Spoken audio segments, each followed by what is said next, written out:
Recording in progress. Introduction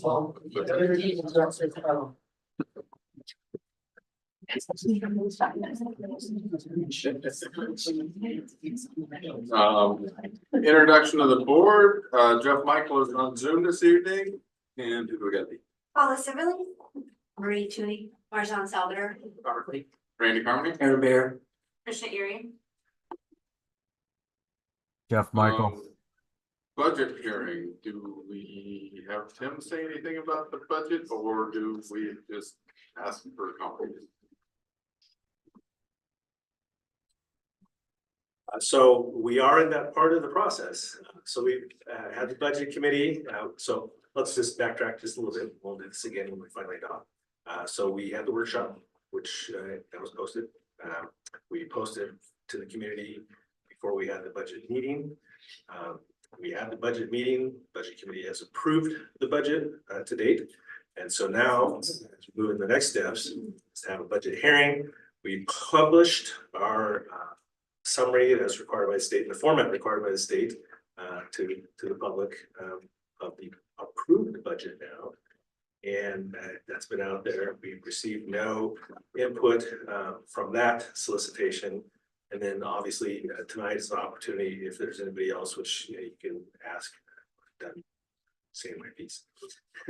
And then upon that, we will move on towards the final piece of the puzzle, which will be adoption of the budget, which we did at the last meeting. So far as information, since it was approved, there really is nothing that's changed. The state has done nothing on their side of the house with any estimates, changes in activities, volumes, estimated enrollments, revenue forecasts. There's nothing that changes the perspective that we received at the time that we proposed the budget that was approved. We've had a subsequent revenue forecast from the state. It has held strong, slightly up. So there's nothing in that says that there's some impending change that might happen because of the revenue at the state level. So on the district side of the house, there's nothing changed programmatically or any elements that drive our costs that would lead us to believe that we need to adjust the budget from what was proposed. The only caveat is the estimates for this year, so far as our spending rate and what I would have in fund balance is trending a little bit more challenging than I expected, but we will still end up with a fund balance likely higher than was put forward in the beginning of fund balance for the proposed budget. So despite the fact this year is trending not as good as I expected, we're still on target for what we're pushing forward into next year. So that's it from the district side of the house, unless the superintendent has anything to add. No, I think you summed it up. Okay. On the budget, is there any public comments? Seeing none, we'll move on to the regular meeting. No agenda revisions this evening.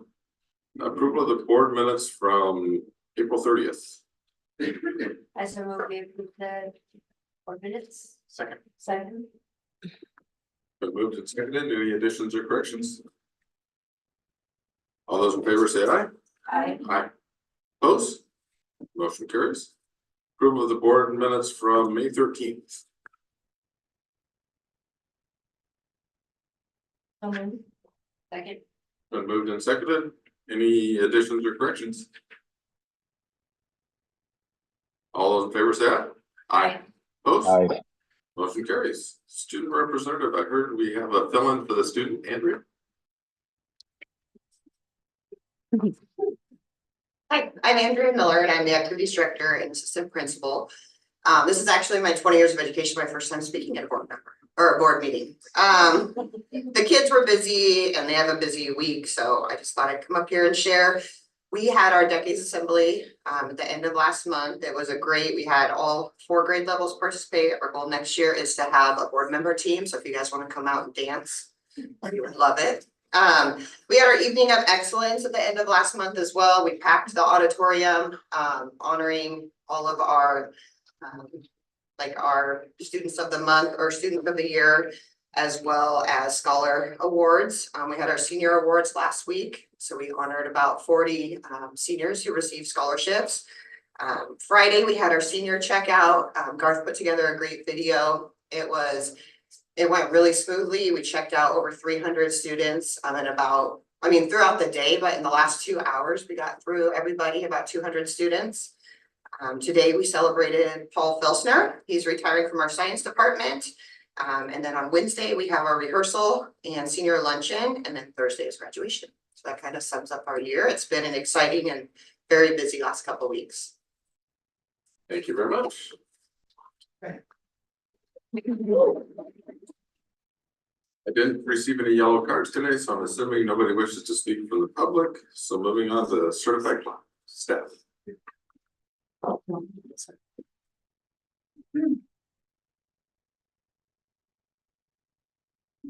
Good evening. We do not have much to share right now. Educators are wrapping up the year and getting all those last minute ends tied up to get ready for the summer. I was like, wait, that came up really fast. We appreciate having been able to work with the district to find resolutions to many issues this year, and we also appreciate being able to continue solving problems as they arise and just generally working collaboratively with the district on issues that we haven't yet been able to solve. Students and staff alike are enjoying end-of-year celebrations and ceremonies across the district. It can be bittersweet to say goodbye to our students, but we are always happy to see them move on to bigger and better things. We really hope everyone has a fabulous summer. That's all. Thank you very much. Thank you. I'll go back and pick up there that I forgot. No worries. So just want to give you an update on the facilities assessment report. We've been doing the facilities assessment. Report, we've been presenting on that across the district. We've been to all of our different communities now. We've got it's been intriguing in that where you think you're going to get more people, you end up getting fewer, and when you think you're not, you get a lot. And so we've heard a lot of feedback about the various parts and pieces prior to the closure, and now what it is that we're aiming to try to do moving forward as it relates to a potential bond.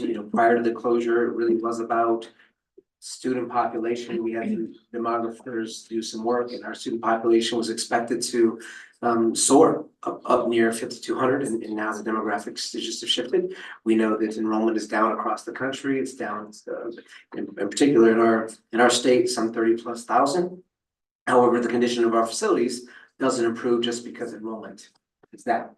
So those systems continue to age, and there's a huge need there to find one lump sum of capital funding to repair those and replace a lot of those systems. So those have been going very well. We've had a lot of good feedback from each of the constituent groups in our community. Some smaller projects we already had on the radar to get done this summer. Chelsea Lincoln Lane's been doing a great job there. Tim's been doing a great job working with her to make sure that we have the funds necessary. The next step is for us, and actually that next step took place today.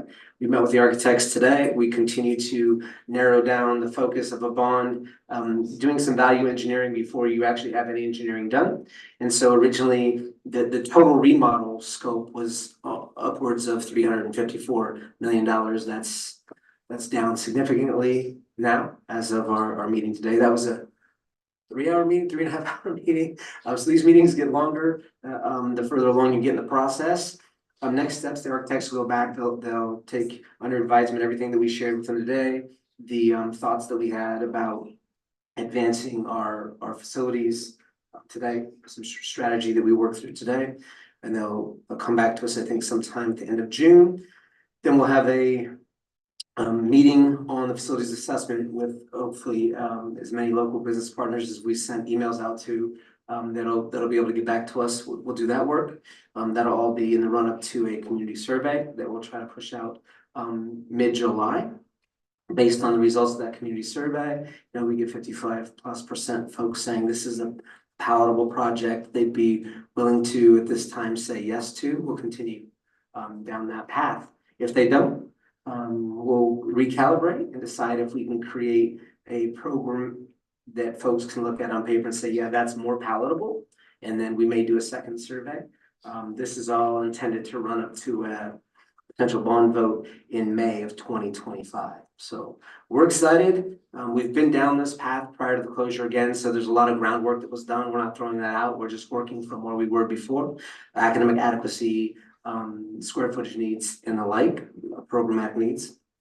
And that stuff still seems to be resonating with the, different community groups that we've been meeting with. To include, there's a greater need. It's been echoed across our district for recreational spaces for kids and adults alike in the community. So that's something that will definitely weigh in the balance. And we were taking a close look at that, taking that under advisement and trying to find some solutions for the community at large on that front.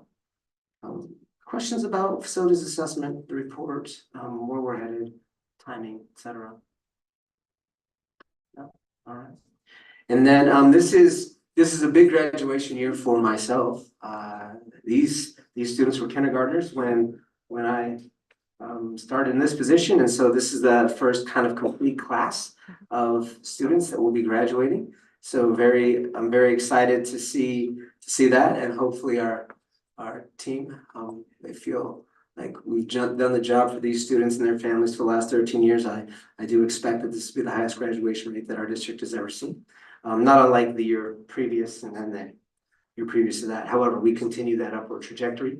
The closer you get to 100, the steeper the climb is, right? Was that Miley Cyrus song? Yeah, good. We got some fans. Okay, yeah, immediately. Kayla was like, yeah, that's a song. Okay. But the closer you get, the steeper the climb. And so we know that it's not easy. So we continue to leverage our resources a bit differently. I'm stressing Mr. Bellinger out just a bit, put more pressure on Ken to and his team to hire folks that can help get more of those students across the finish line. But our team has been doing a fantastic job doing that. I just met with Kim Ball this morning. We talked about some of our most at-risk youth. And I met with Kim and Sarah, who maybe at the beginning of the year, we were like, yikes, this is going to be a long stretch for them. And they continue to complete their high school graduation requirements. We just had one student complete today, and we don't officially graduate until next Thursday. So we will continue working this Thursday. Oh, are we already into this week? It's Monday. Thank you. It is Monday. Yeah, this Thursday we have 3 days. And if you've been with us for any period of time, you remember that I think maybe it was 2 years ago, right when we came out of the closure, we had a young student right about I want to say it was 8:45 or so, come into the venue and actually walk across the stage right before 9 o'clock. I think the staff knows the hours now. It's not days anymore. Yeah, so many hours. Like my times are just blending together. It's just that time of year. So we will continue to work with these students. Again, our team does a fantastic job until literally the very last minute to get somebody to be able to complete those requirements. And if at all possible, get them to walk across that stage, because more than, just a tradition, that's a significant step for a lot of these students, right, into a future that they previously didn't believe was possible for themselves. And so I get that they're just walking across the stage, but for many of them, the gravity that is more than any of us could imagine. So for them just to really take that final step and really climb that mountain, right, is critical. And it's a thing that we value probably above everything else. And so we're going to continue to do our job to that end. And on that note, 6 p.m. for the fine folks here at the board table, if you're going to participate in graduation. If you're a veteran and you've done this before and your timing is impeccable, 6 p.m. is not your target. But if you're a rookie, 6 p.m. is your target. And if you're not going to be there, that's fine too. So there will be a sandwich and some chips provided if that's incentive enough for you to be there on time. Fill out the document in front of you, and if it is not, that's also fair. Any questions for Aaron? Okay, so moving on to the consent agenda, I'll entertain a motion for the consent agenda. Second. Been moved and seconded. Any discussion? Hearing none, all those in favor say aye. Aye. Opposed? Motion carries. No action items, no information discussion items. Announcements, graduation is Thursday, this Thursday, the 13th. Next school board meeting is June 24th at 7. And August 6th is the OTA board meeting at 5:30. Any exec session, We do not. and the meeting is adjourned. Well,